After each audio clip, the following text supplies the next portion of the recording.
following program on Ada Derana 24 is classified as PG. It is intended for younger children in the company of an adult. It may contain some suggestive dialogue, infrequent coarse language, some sexual situations, or some moderate violence. Viewer discretion is advised.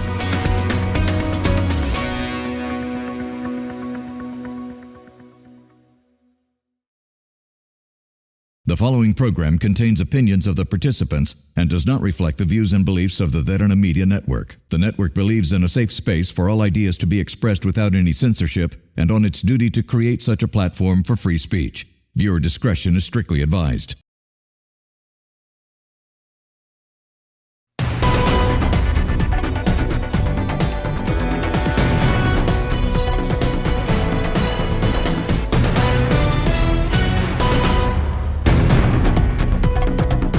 Welcome to TPS, a program that we have carefully curated to provide you with the answers that you look forward to the most, especially when it comes to things concerning our country. Now, we have two individuals that we have brought for today's program to have another discussion about the Sri Lankan 2025 budget, because this year's budget seems to be coming in with a lot of baggage in terms of questions and a lot of things that people need answers for. So on to my right, we have Dinouk from the United National Party's Working Committee and Director of Internal Affairs for the former President. Welcome to the show, Dinouk. And of course, we have Asela Wijayabandara, the Head of Finance Sector of Young Professionals Organisation of Samagi Janabalavega. Welcome to the show as well, Asela. Now, gentlemen, as I started off, today's conversation is about the budget. Now, since the both of you represent the youngness in politics, the young politicians, the next generation of politicians, what we expect from the both of you is to have a fresh idea or your fresh takes on this year's budget. How you see as how it will help to cultivate the future of Sri Lanka and how you as young professionals, young politicians would like to contribute to the budget. Let's start with you, Dinouk. What are your thoughts on this year's budget? Uninspiring. Okay. The budget does not give us any hope. It has taken certain policies that former President Ranil Wickremesinghe and his government introduced in the last 3 years and run with them, but that is just simply acknowledgement by the government that the continuation of the IMF program is required. But it shows no commitment on the part of the government to go further. In October last year, we came out of bankruptcy. But now what? What's the next step? You know, during the last government, there were clear plans that it was stabilization, recovery, and then growth. It was a three-stage approach to the economy. We set a very ambitious target of growing Sri Lanka's economy to $1 trillion by 2055, 30 years from now. Now, a lot of people laughed at us and said that, you know, that's far too ambitious. Ambition is good. Ambition is something that a country must strive for. There's no point just going from the day-to-day meandering along, which this is what this budget is doing. It will keep the lights on for the rest of the year, but that's it. What happens after that? What happens in 3 years' time when we have to start repaying our debt? How are we going to ensure that Sri Lanka's economy doesn't fall back into the crisis that we hit in 2022? The public asked for a change. The NPP came in on a platform of change. For some reason, they opposed at the election all the IMF programs, the economic programs that we had introduced, but now for the greater part, they seem to be continuing with them. Yet they have shown no commitment to go ahead with the difficult ones. The liberalization of the economy, the downsizing of the public sector, the overall opening of the economy. That seems to be something they've decided they're going to put to us aside and focus on the more easier decisions, which then they will say we're keeping in line with the IMF. Now, beginning of April, we're going to have the first review on the IMF. The last review of the IMF was not in any way a report card on the NPP government. Remember, all of that the IMF judged them on was based on the work that Mr. Wickremesinghe and his government did. Now we're going to see really how far these guys have gone. I mean, just as an example, we have to raise, they have set themselves a target in tax of revenue of 4.8 billion, 4.8 trillion rupees. That's a substantial increase. Where are they going to raise the revenue for this increase? They're cutting taxes, which, I mean, nobody wants to tax the public. But okay, if we're going to cut taxes, then where are they going to raise the revenue to match these targets? So it just shows that right now they're just meandering along. They're playing to the audience. There's a local government election coming up, and it seems like they're just going to take on the populist policies that so many governments before us have also taken on, which led to this economic crisis. So unimpressive and doesn't leave us with much hope. Are you suggesting that the current government is just simply gallivanting over what the previous government had laid on? It looks like it for now. I mean, people have described it as a continuation of Mr. Wickremesinghe's budget, and it is. But remember, our budget was for 2023-24. We were a bankrupt nation. We were coming out of bankruptcy. This was not the same budget that we were going to present going forward. We had plans of now stimulating growth in the economy. Unfortunately, the NPP has looked at our playbook. They have sat down with the experts at the finance ministry. They have got a real picture of what the economic situation is in the country, and they've realized there's no other way but to continue down the policies of the former government. Yet they don't have the experience, the political will, and I dare say the courage to go further and continue as we were also going to, taking the policies ahead, developing on them, modernizing them, and ensuring that Sri Lanka's economy was modernized.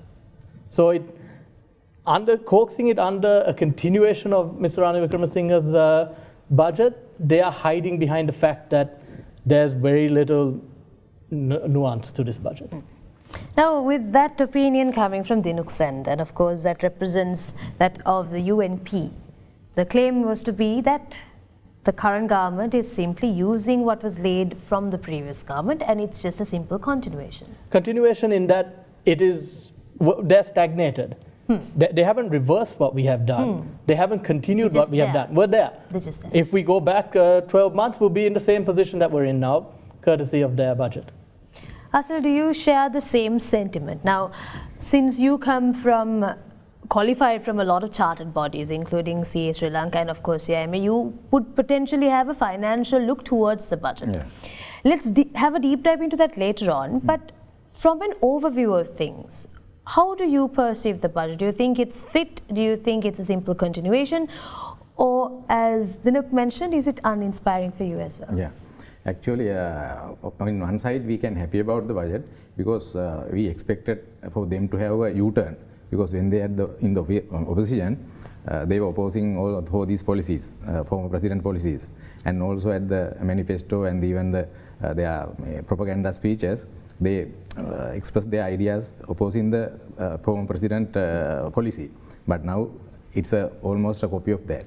When you mean policy, do you mean the IMF situation? Or? Both, that is former president economic policy plus IMF. So luckily they didn't have the other way around policy where we have some comfort, right? When talking about the achievement of the budget, the revenue is the issue. So they have overall 2.3 trillion budget deficit, right? On top of that, they have to achieve the target income, revenue, right? So I think there are some areas where they will not be able to achieve. For example, if you take this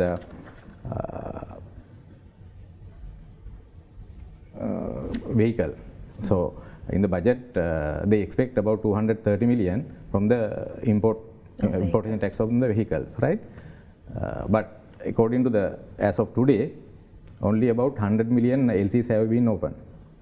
Even though they have allocated 1 billion for the importation and predicted income on that, it is unlikely that people will go with that due to the heavy taxes. So people did not expect it when they were in the opposition.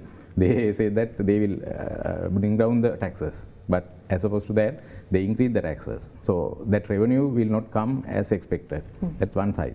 Other thing, this export of services, they impose 15% flat tax rate on the export services. Now sometime, even though they are expecting some revenue from that, the professionals may tend to use some other channels to bring that money, right? So as happened about 2-3 years back. So sometime they may deprived of doing they will discourage. So that expected revenue will not come in that area as well. Again, if you take this 10% withholding tax, so earlier it was 5%, so they imposed 10% withholding tax. Practically, it's going to be a final tax, because if you analyze that except senior citizens and juniors, there may be about 5 million, based on the population, 5 million deposit holders. Some people have at least saving deposit. So if these all people, right, comes to the IRD to claim the refund, say every 3 months they have to claim the refund, I think they will not be able to handle large amount of refunds. According to my experience, they take considerable amount of time for refunds. They will have a proper audit, they will investigate, so only after that they will refund. So that will not practically happen. Because of that, sometimes people, I am talking about some separate aspect of this proposal. Sometimes some people will not come to the banking system, because that 10% tax reduction, it seems to be a final tax, even though it's technically they are telling it will be refunded. Again, people will go to the, this previous, there were some that Daruwa Mudalali, like people who are handling deposit. Sometimes people will tend to go to that level. I think that will be backed up by the fact that people are worried about even being registered for a TIN at this point in time, because it's a lot of tax overload and a lot of tax payback. And then with that, with what you mentioned, Asela, of course, they'll go to ulterior means. And IRD definitely will not be able to handle this amount of refunds. The huge, now currently there is only few files which compared to the total population. But if all comes to refund claims, they will not able. Actually, best thing should have been to continue that previous 5%, at least make a final tax, then they will be able to collect more taxes then, right? So likewise, this other thing is the how they are going to fill the budget deficit, that is 2.3 trillion. They have proposed the local market, right, domestic funding. So when you get 2.3 trillion from the domestic market to fill the budget deficit, right, so fund required for the other projects, that is private sector expansion, will not be available. So liquidity money, that liquidity of the money market, that financial market will be minimized, right? In that case, again, in turn, the government will not able to collect income taxes and VAT on the business expansion, because if the required fund is not there for the private sector for the expansion, so that then government can't take additional revenue from that business, right? So that also a big concern. So when you budget is not a simple document. So when you put numbers, you have to be more careful. So when selecting a domestic market to fill the budget deficit is not a wise decision. Do you agree if I say that the budget is more theoretical than practical? Yeah, that's right. I'm telling. It's if you see at a glance, it look like very good this thing, right? Very good budget. But when you analyze one by one, some are not achievable, some are not aligned with their promises, right? Because they promised to reduce tax burden, but instead they are increasing the 10% tax on the deposit, again 15%. They are increasing, they have proposed to increase capital gain tax from 10% to 15%. Again, that will be a huge, they are proposing to increase the capital gain tax to 30% for charitable institution. So charitable institution is institution where that provide somewhat free service to public. So when they impose 30% capital gain tax on that, so then both people and that country will suffer from that. And so I just think, just to add to Asela's point, is they are going and increasing and introducing new taxes across the board. But it was last week that Deputy Secretary to the Treasury said that they are expecting to lose 200,000 tax files by increasing the personal income tax bracket. Now, our plan had always been that we have to anyway expand. 800,000 tax files was what was opened last year. We have 8 million people in the workforce. That's only 10%. We need to, first and foremost, ensure that everybody has a tax file in the country and that everybody is paying their relevant tax amounts. The only way to do that is digitization. I haven't seen this government talk about digitizing the IRD. First and foremost, let's ensure that the people who have to pay taxes are paying taxes. Otherwise, what's going to happen is those who are avoiding taxes will continue to avoid taxes. Those who are paying taxes are going to be hit with extra burden. I think in terms of digitization, this current government, like you mentioned correctly, have not really touched upon digitizing the IRD sector, but rather to have different sorts of projects come about to digitize that of personal identification and such, of common factors of that sort. But of course, this matter of tax, I think we need to discuss a bit more, because people were promised to have a lower tax burden. Yeah. But at the same time, the government is expecting about 20% of a tax revenue increase. How does that come in power? Let's deep dive into that right after this break. This is TPS. We'll be right back.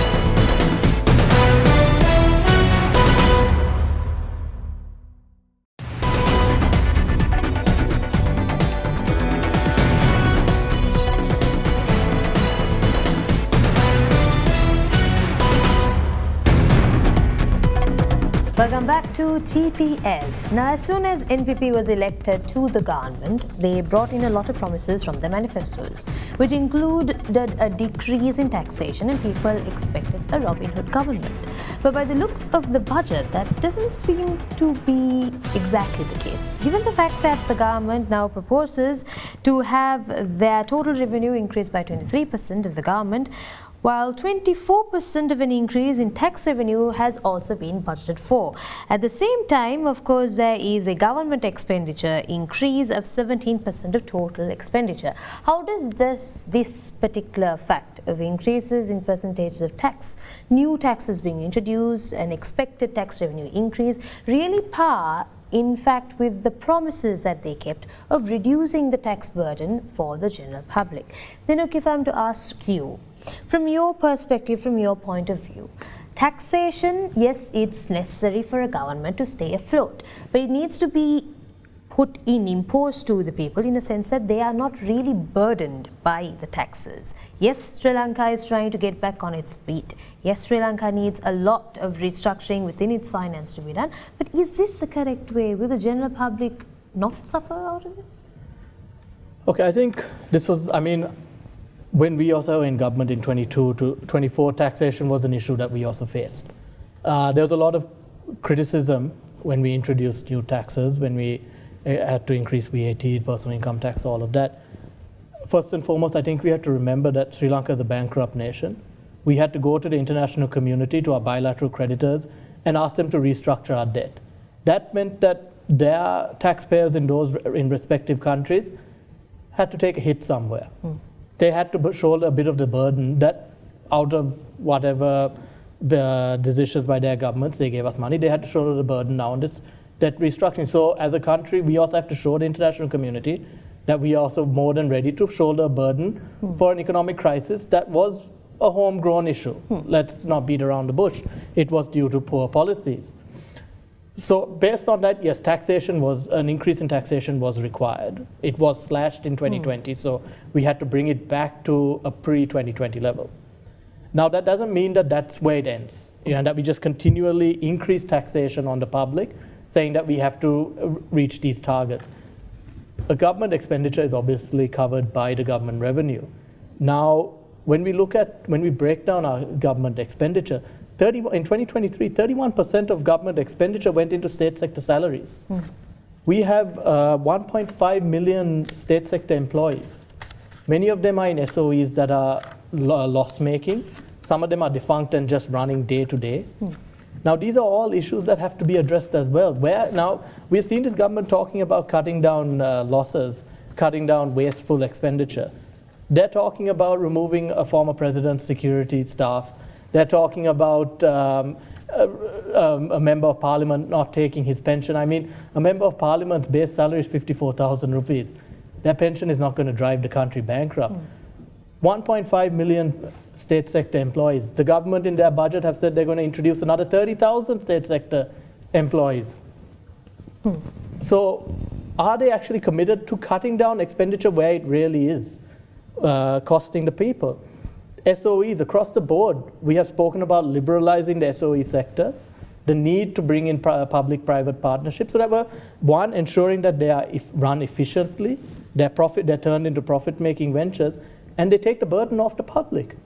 Why is the public having to pay for an SOE like Hilton or the Grand Hyatt? It's 3.5 built on Gore Road, yet our taxes are still going to maintain it. Now let's forget even building it. Now why are those not? Those must be priority for this government. They need to look at what our expenditure is and where they can actually take tough decisions and ensure that the expenditure reduces, but then the burden on the taxes comes down. We're not seeing that. Like I said, they're playing politics right now. They're claiming that the 225 members of parliament are bleeding the state coffers dry. The figures don't match up to it. 900 plus billion rupees went into state salaries in 2023. What are these state sector employees doing? I'm not saying that we just have to fire them and send them home, but they need to look at alternatives, and that the best way to ensure their financial stability and security is private-public partnership. We're not seeing this government pursue those options. So right now they seem to be hiding behind taxation. They are standing up, and they first blamed us for signing the IMF agreement, saying that now they can't get out of it. Then last week, I think it was one of the ministers, I'm not sure which one, so I'm not going to say who, but he stood up in Parliament and described themselves as the darlings of the IMF. And they said, I believe the SJB is no longer the darlings of the IMF, that the IMF managing director said bravo to the president.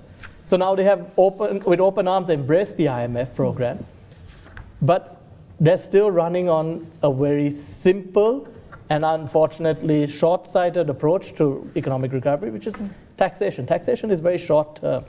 Absolutely, we have to pay taxes, but we have to ensure that while we're paying taxes, we're also not funding loss-making ventures. Because the positive impact from having good taxation will be absolutely, right absolutely. Out. We're throwing good money after bad. Now, this privatization issue, or rather the concept of privatization, when NPP came into cover, a lot of people were concerned about this. Would they actually be okay with a public-private partnership? Given their manifestos, given their previous manifestos, how would this settle in? Now, from your opinion, Asela, you also mentioned that the capital gains tax individuals for partners would now be increased. Now, with the same question that I asked Dinouk also, can I have your opinion from your point of view? How are the numbers going to tally? Can they have an increase in taxes, increase in tax revenue, while having an increase in government expenditure, while also ensuring that we have a 5% economic growth as predicted, and also be geared up to pay our loans by 2028? Yeah. Actually now, when the government want to increase their revenue, there should be a revenue sources. Mainly, now according to this budget, main revenue come from the taxes. So taxes come from the private sector. For that, they have some mechanism to boost the private sector performances, right? Major contribution should be from export, agriculture, industries, right? So in this budget, they are just saying that they are going to have export-oriented program, then agriculture sector projects, and also industry growth. So many promises are there. But issue is really whether they have identified the sectors, that areas where the priority should be given. Now, when you say the project, the export-oriented programs will be introduced, you have to identify where the issue is. Right? Normally, this private sector, in the exporters, they know how to market. Right? They have the market, they know strategies. So it is not the government requirement for them to find market or introduce strategies. But government aim should be to increase the infrastructure and basically remove that the government bureaucratic controls. Right? And also, main issue actually, because I have been in that sector, main issue for the export is not this market or this strategies. The private sector companies know how to find markets. The main issue is there are two issues. One issue is availability of material, that is input, raw material, say for example food related items. Other thing is the cost. If you know, take the Sri Lanka, generally any products manufactured here, cost is higher than the other the countries. Right, competitor countries. That is because you have not identified the real issues. Right, Now they have proposed to give this unutilized land for the development purpose. It is not clear whether they are going to auction, going to give to the private sector, or whether this is a PP partnership. But that should be a transparent process. Then actually it's a good decision, good suggestion even I was expecting in previous years. But that should be transparent, and that land should be given to the companies where there are capabilities and capacity to utilize and add something to the economy. Right? So if you expect give that to that people who have no capacity and some revenue to the GDP from that, then that will never happen. Now, other issue actually I want to discuss from this budget is SFAT. Actually, that was there in the pipeline from the previous government as well. But when it comes to the SFAT, they had to thought about twice, because they came to power saying that all the tax burden and will be reduced. So when you have SFAT, when you are going to abolish the SFAT, right? Most of the export companies will face huge issue, right? They will not perform because now they are saying that they are going to use refund mechanism, right? But according to the past experience, they will take considerable time for refund. And this is also a risk-based refund. Yeah, risk-based refund. Minimum it will take 3 months, because say for example if you take 1st of say January, that your return you submit February end, that is 2 months almost gone. Then at least even if they refund within 1 month, it is taking at least 3 months, right? So always you will have 3 months VAT at the IRD. So for example, if you take 1 billion turnover, the company having 1 billion monthly turnover, the tax will be about 180 million. For say raw material input value is 1 billion, then VAT value is 180 million, right? For 3 months, it is almost more than 500, close to 500. So for 500 million, right, 540 million, right? For that, they have no any option other than borrowing from the banks. Again, that will add to their cost. Then the government can't take expected income tax from them, because 500 million is a considerable amount when you tie up in the capital, working capital. So either they have to scale down the operation, then again their revenue will reduce and expected income will not come, or again they have to borrow. That also add huge funding cost, right? So that's why you can put numbers, but that when it comes to the number economy, those are interrelated.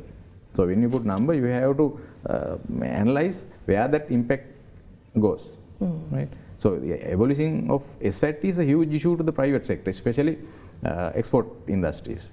And since it's not systematically implemented also, it's a quick abolition of SFAT, right? Yeah.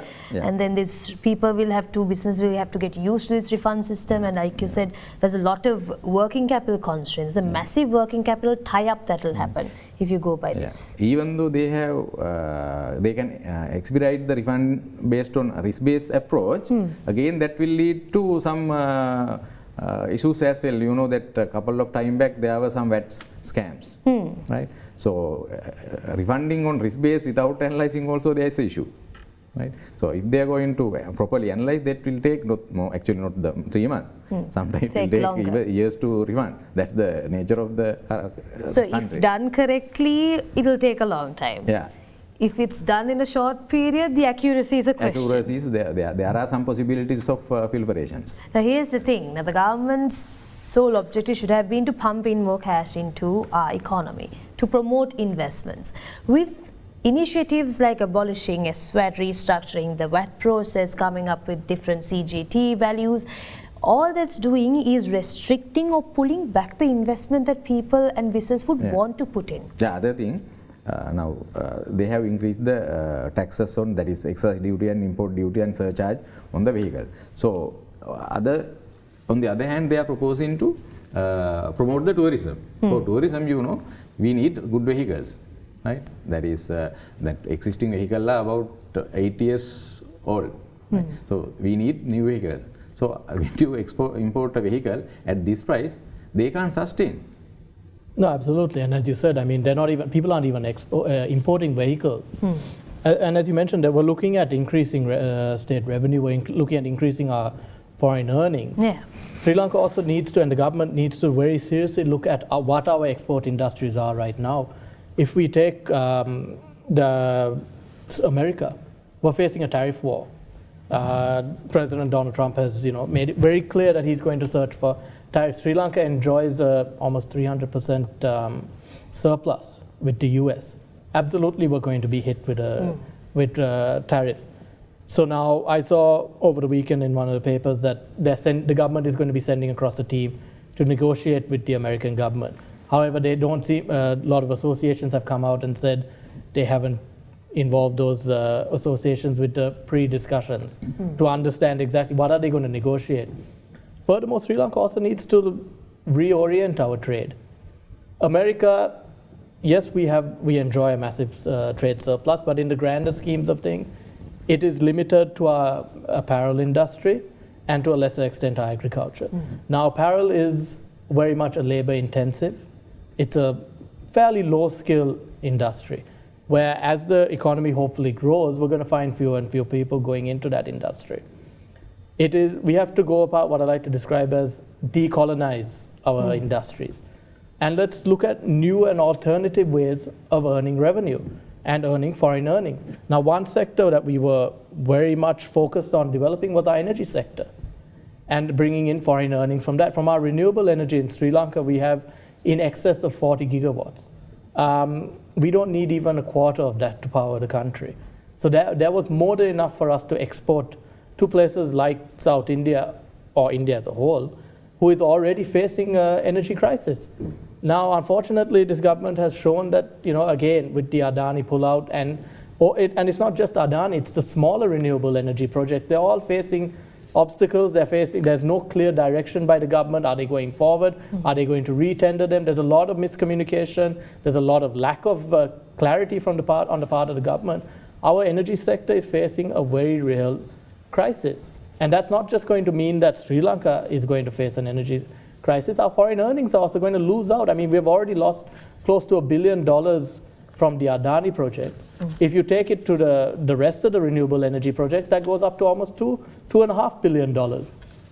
So what is the government doing in terms of raising our foreign revenue through alternatives? Are we just going to run after the old markets? Take Europe. They're already reoriented. They have decided that America is not going to be the ally it once was, so they're looking to places like China. They have recognized that the economic shift is happening globally and it's moving towards the Asian region. We're in the Asian region. We're 30-odd miles south of India. The opportunities are there. India has demonstrated their willingness to open up the economy to a great extent to us. Let's take advantage of that. It's not just India also. We have, of the top 10 economies by 2030, 4 of them are going to be in the Asian region: China, India, Japan, and Indonesia. All 4 countries we have trade deficits with. Is this government examining any opportunities of reversing those trade deficits? We may not be able to, in the next 5 years, record trade surpluses, but we can certainly close the gap significantly if we look at, as I said, energy. Agriculture is another area. 2.8 billion people are going to be the population of South Asia by 2030. Over 4 billion in Asia. Food security is going to be a major issue for Asia. Sri Lanka has the potential to not only be self-sustainable in our food, but also to be an export market for food and agriculture. Now, they're talking about agriculture modernization, but what are they doing to drive that forward?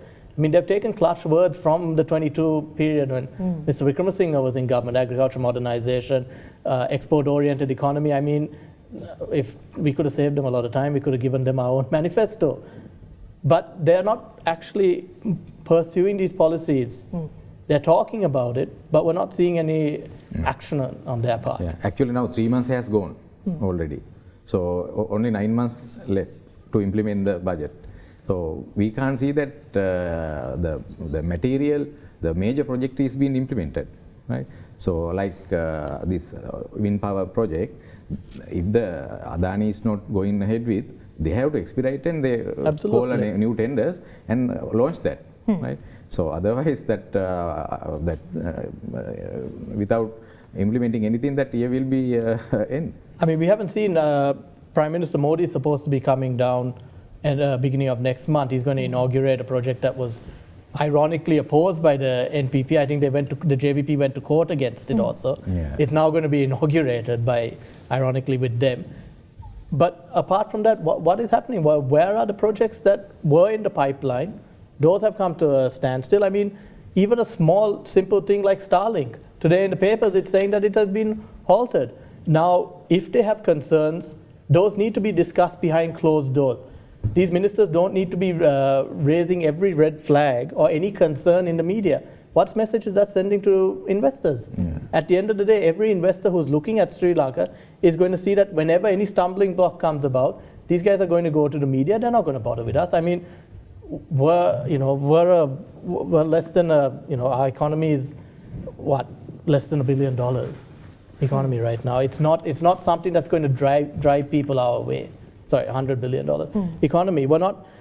People are not attracted to us like that. Not all international investors are looking to come to Sri Lanka. We have to make ourselves a desirable target market, and the only way we can do that is some sort of aggressive campaigning by these people, by this government, which we're not seeing right now. Now here's the thing, what a lot of people expected Sri Lanka to be right after NPP took power is for us to be sustainable. Be sustainable, seize the opportunities that we have, and ensure that Sri Lanka is able to stand on its own, strong on its own. But by the looks of what's happening for the past 3 months, it seems like the current government is failing to slightly really hold on to the things that were anyways going to happen for Sri Lanka, anyways going to have a positive impact on Sri Lanka, and they're losing that grip. We need to talk about that as well, but we'll do so in our final segment of TPS, which will happen right after this short break.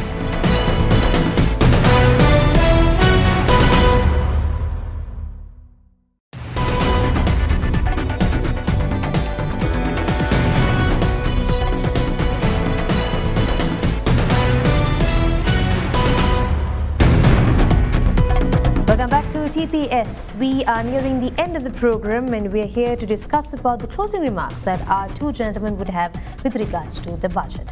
To give you a start off on to how I want to navigate your closing remarks to and get your opinions on for one last time. To you, Asela, now there are claims that Sri Lanka is currently going through a deflationary phase.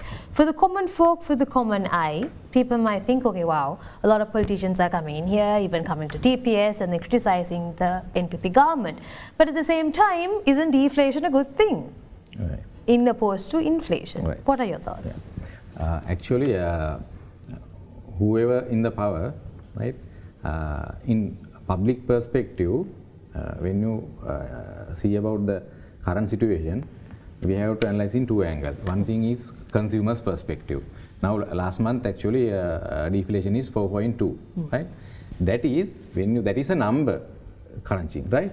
So when you calculate the inflation, you take last year index and take the current year, last year February and current index, and measure the increase or decrease. That is in relation to the last year. So if you can recall, before this economic crisis happened in 2022, after that, inflation went up to 80%, right? So after the former president took over, he gradually, the inflation came down. By end of 2023, it was somewhere around 6-7%, and last year it came below 5%, and then now deflation minus, right? Now still that is measure against the last year February numbers. But if you go and analyze the prices of good prevail before happening this economic crisis in 2022, still the prices are higher than that, right? So even though it is number wise, really there is a deflation, so general public can't feel that. Example, fuel prices and gas, still those are well above the prices prevail at that time before the crisis happened. So even though there is a deflation, that not necessarily mean the people feel comfort, because still the prices are above that level. But as opposed to that, their income, especially rural people, their income has not grown. Either their income should grow to that level, either prices should come down to that level. Petrol, diesel, gas. The necessities. Yeah, and also even though there is a deflation, the main main item that we consume, rice. So rice increased from 180 to 222, that is 220 after the election, right? That is Nadu price. Other rice are not available at the black market. They are selling at very high prices, right? So that is the consumer perspective. So even though it is numerically down, deflation, so consumers still don't feel. Then again vehicle.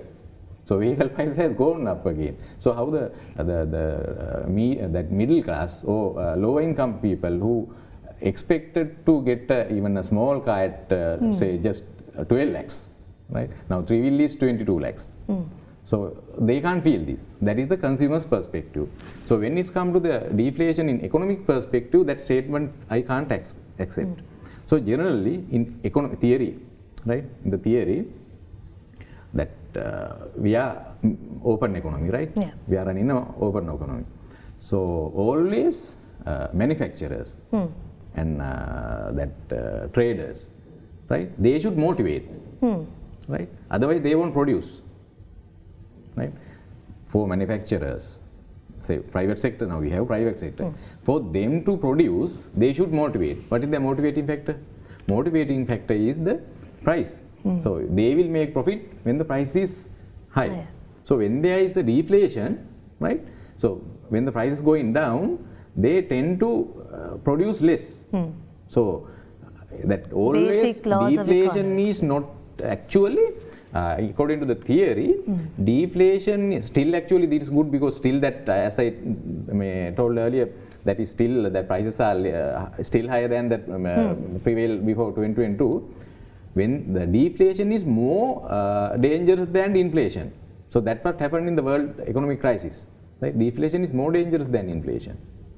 So then manufacturers and that private sector, they will making losses. So it is not always good. And I think in the private sector pulls out money, investments to the government stops, investments to the market stops, and that brings in a whole cascade of negative effects. So that is not, that statement is not 100% accurate. It's subject to some deviations. Right. I think the best way to really understand whether Sri Lanka is suffering in terms of consumers would be to actually go through a purchasing parity, power parity analysis. Parity, yeah. They don't feel actually. They don't feel it because we just see it from the inflation numbers. We really take into account your power parity, then you'll understand. Now, let's divert towards the digital side of things. People are amped up about it. That's where the world is going. We want Sri Lanka to digitize as well. But the current government seems to be focusing their digitalization budget on things such as digitizing the national ID and such and such. What are your final thoughts on that, Dinouk? It needs to happen. I mean, if they do it, well done. Something that has been discussed for quite a few years. But let's go further than that. I mean, they have brought in prominent IT individual into the government. They've given him a wide range of powers. Now let's see them deliver. Unfortunately, I saw last week they've announced that ICTA they're going to be closing down, and in place they're going to open 2 separate entities. There's no point for this, but just once again they're doubling the work. I mean, one entity is going to look at governance and policy, the other one is going to look at implementation. If you have 2 different bodies looking at this, off the bat I can tell you it's going to be a failure. Digitization is absolutely necessary, and it's something that we have to go beyond the identification. Let's take the state sector. As I mentioned earlier, IRD and all, they need to be digitized. There's heavy losses, there's heavy slippage and wastage due to the lack of digitization of the system. The focus needs to be, first and foremost, ensuring that the 3 revenue arms, as customs, excise, and the IRD of the government, is digitized. That will be a massive step forward in ensuring that the government's revenues are on target. Right, let's put that aside and let's focus on the private sector and ensuring that the growth of the private sector is enhanced by the digitization. Today, for anything to be done, a company needs to go send somebody, or they need to, their officers need to go in person to various government departments. There's no centralized database. If we want to go and purchase or enter into a lease for some state land, we'll have to go to 10 different offices before we get to the final answer as to where the land is. Then it's a whole another bunch of steps to actually get the process rolling. Now, if we digitize that all into one base, center.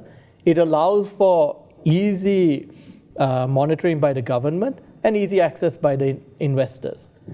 Investors today, foreign investors who come into the country today, if they need to extend their visa, they actually need to go in person to the passport office and extend their visa. That is ridiculous. Nowhere else in the world are you going to ask, forget investors, even tourists who want to extend their visas, to have to come in and physically monitor. Now, we're seeing a problem down south where businesses are being run by people who are on tourist visas. That is also because there's a lack of digitization.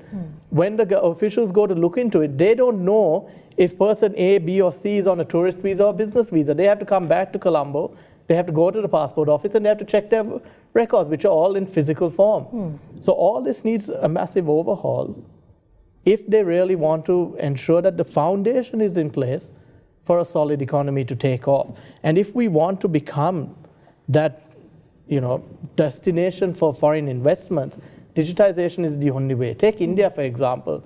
Today, when you go to India, if you want to get a soft drink on the side of the road, everybody's paying with their phones. Nobody, it's a cashless economy that India is moving towards. Why can't Sri Lanka do the same? It is nowhere near the realms. Right now, it is out of the realms of possibility, but we have to move that way. 2020, when COVID hit, we saw how fast people moved to the digital economy. Small and medium enterprises immediately took themselves online to ensure that there was still some sales coming through for what was normally a physically sold items. So Sri Lankans have shown the capability of a rapid adoption of digitization, but it requires a clear plan by the government.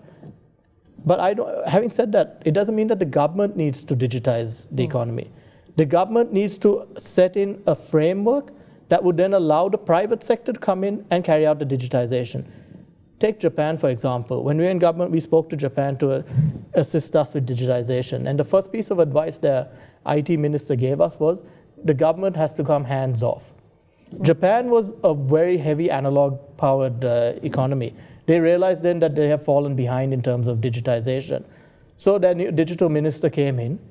He took the ministry and he realized that the ministry and the bureaucrats can't do it. I need the private sector. The private sector needs to run it. I will give them the free rein. I will just make sure that the regulations and framework is there so that they don't stray. But the private sector ran the digitization. Sri Lanka needs to go down that same path. I think Sri Lanka needs to adapt approaches to be in par with the progressive economy, Absolutely. to be in par with the global economy, because at the end of the day, we do not practice individualism when it comes to our country. We need to be in par with the world, because the world is progressing. We can't let Sri Lanka be left behind. So thank you so much to the both of you gentlemen. Thank you so much for Dinouk for representing the United National Party. Thanks. And bringing your opinions of the budget. And thank you so much to Asela Wijayabandara, representing the Samagi Jana Balawege, for especially bringing your professional opinions in terms of finances. Thank you very much for inviting. So that's it, folks, for today's discussion on the budget. We sincerely hope that the insights that we brought for you during this discussion will help you better understand the Sri Lankan economy and its future prospects. With that, we'll see you next week with another insightful discussion.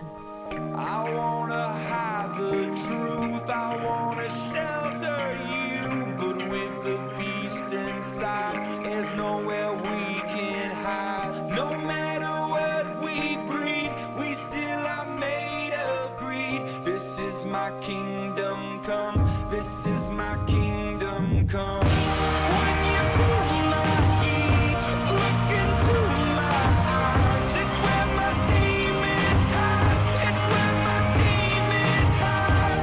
Don't get too close, it's dark inside, it's where my demons hide, it's where my demons hide. Curtains call it's the last of all.